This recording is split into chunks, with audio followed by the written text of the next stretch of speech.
He said, "If you're alive, open your eyes." And I blinked. Challenges. There's no denying we all have them.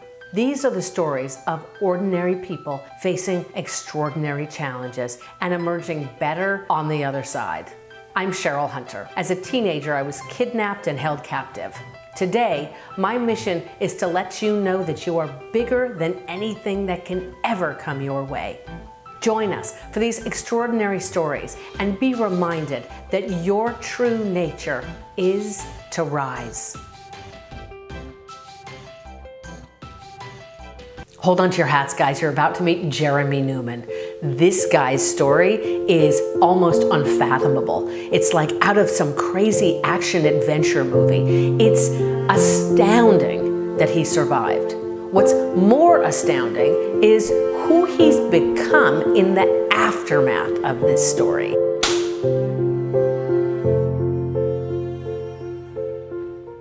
Tell me about the day that everything changed. I got to the drop zone on Memorial Day weekend, intending to release the ashes of one of my kitty cats who had died a week or so before in my favorite playground. It was kind of cloudy in the morning, so I decided not to jump right away with the camera, so I decided to do some fun runs. I rehearsed what we were going to do in the air on the ground with another skydiver who was much more experienced than I was. We got in the plane, went up to 13,000 feet, jumped out. We did our little routine in the air, and at 3,000 feet, we tracked away from one another, and we opened up our parachutes and we're descending toward the drop zone. In a very short period of time, it became clear to me that he was moving faster through the air than I was, because he was more experienced than I was. I'm extremely competitive, and I wasn't gonna let him beat me to the ground. So I reached up and did a very dangerous thing. Collapsed the end cells of my canopy, and I'm now traveling faster through the air. I refer to that as ego malfunction number 1. Ego malfunction number 2 was feeling like I wasn't going fast enough. So I tried to collapse the next set of cells, and in doing that, my entire canopy collapsed. Now we're taught to pull your reserve chute immediately if you have a malfunction to this magnitude. I knew that if I pulled my reserve chute, that once I got down to the ground, everyone would ask me, "What happened? Why did you pull your reserve?" And I'd tell them I was screwing around, trying to go faster, racing another skydiver to the ground, and I would be looked at as a liability and no one would want to jump with me, hence replaying my childhood all over again. So I opted for option B, kick and spin and pull the lines apart, and it was working. This was ego malfunction number 3. I knew that I was at about 1,100 feet. So I'm not looking at the altimeter straight on because my hands are up trying to pull the lines apart to get my canopy open. I'm looking at an angle and I'm thinking I've got more time in the air than I am because I'm not looking down. When I realized that this is not going to open fast enough for me to save myself, I went to pull the reserve chute and I hit the ground. What happened then? I instantly knew I was in trouble because I couldn't move, I couldn't speak, I could barely breathe. I fortunately landed in someone's backyard. They came running over and asked me if I was alive. And because I couldn't breathe, I couldn't speak. He said, "If you're alive, open your eyes." And I blinked. That was how I communicated with him and once the paramedics got there. The whole time I was there, I had a reel going on inside my head. Everything's gonna be okay. Just keep yourself alive until help gets here. Over and over and over. I had begun meditating about a year and a half before, and I learned through meditation that it brings your heart rate down, your blood pressure, and I knew that if I didn't take control of my situation, that my situation would take control of me. So I consciously brought myself to a safe place. Once the paramedics got there, and I'd been holding on for dear life, so to speak, the paramedics arrived, they scooped me up, put a neck brace on me, strapped me down, and slid me into the helicopter. It was as we were taking off, I felt safe, and I was like, I can relax, and everything went white. That was the moment I coded, or died. They brought me back in the helicopter. However, from that moment, I have no memories for an entire month because I was in a coma. When you came out, what was the prognosis? I was told that I would never walk again.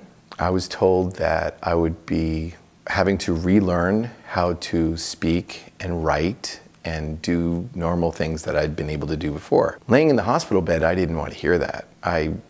But The reality was I really didn't have control over a lot of my faculties. I could barely articulate what I was thinking. I mean, I could barely have a basic conversation, putting words together and having them come out of my mouth. They were formulating in my head really quickly, but I couldn't get it to come out of my mouth. I would speak in broken sentences, and I'd get very frustrated and very angry, and I was also in pain, so it was like I was getting hit on both sides. What was your turning point?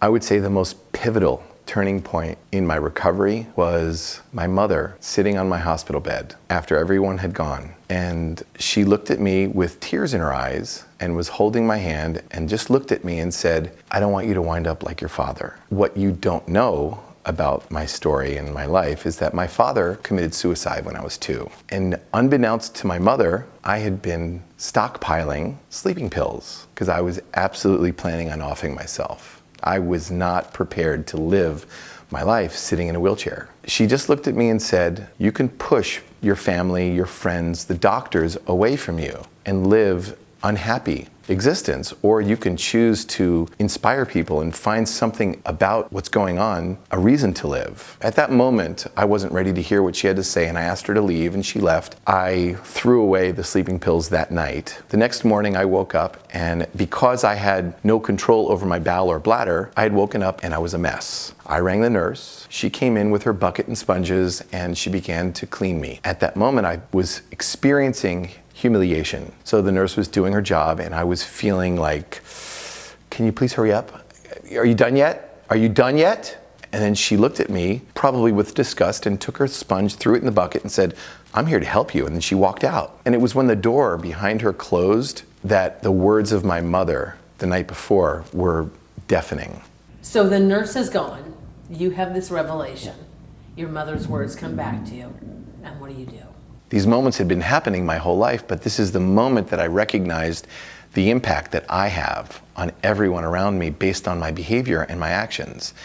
And I just made a decision. I'm going to see how this works. And I just chose to be upbeat and happy. And all of a sudden, everyone around me smiling, and it was an interesting test. And I think the next day I woke up saying, I'm just going to do the opposite. I'm going to be grumpy and see what happens. And it was raining, and people were just like mean and short and nasty, and it was like interesting. I just kept kind of playing around with it, and I was having a game. It was helping me get through the day. I wasn't focusing on being in pain or not. I wasn't walking. I was learning how to use a wheelchair, relearning how to walk, but I wasn't really walking. I was just get me on some parallel bars, and my legs would just be dangling underneath me because I had no feeling from my waist down. But I was choosing to make the best of a challenging situation. I know you pay it forward now in a larger way than it started with this experimenting. Be happy, be grumpy, see what the ramifications are on people. Clearly. How does it play out now? Now what are you doing with this experiment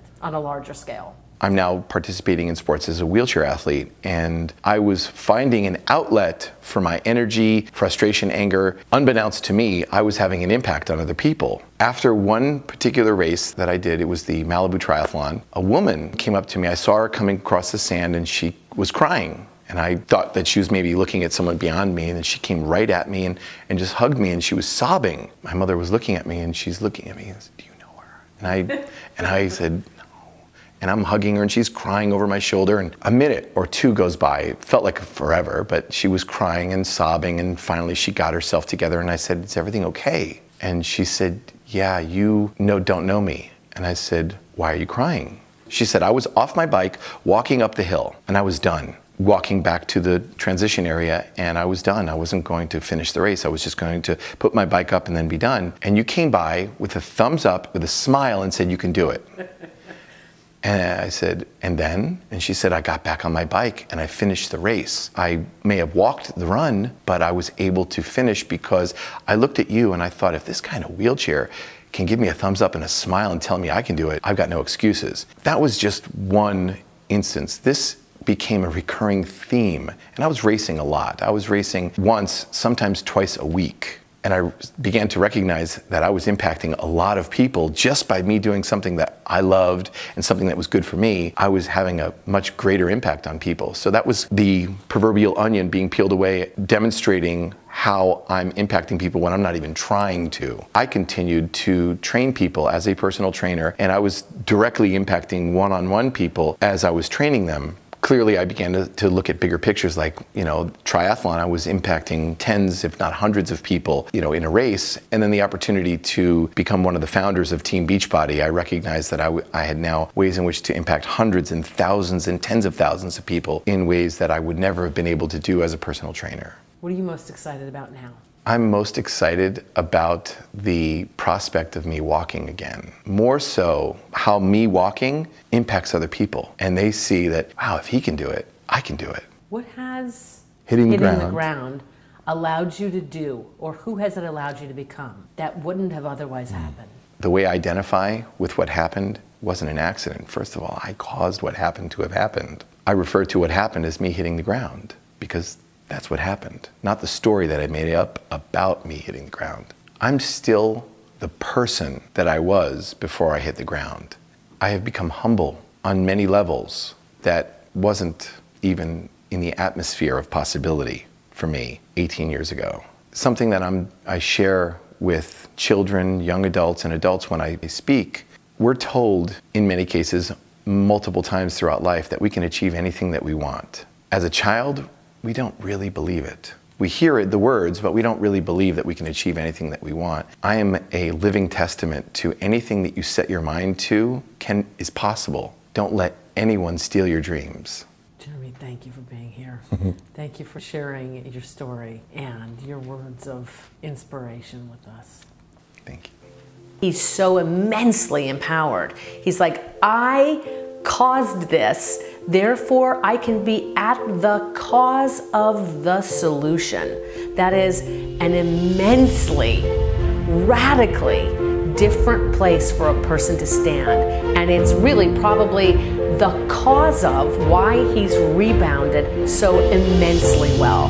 His story has massive implications for all of us. Thank you so much for watching.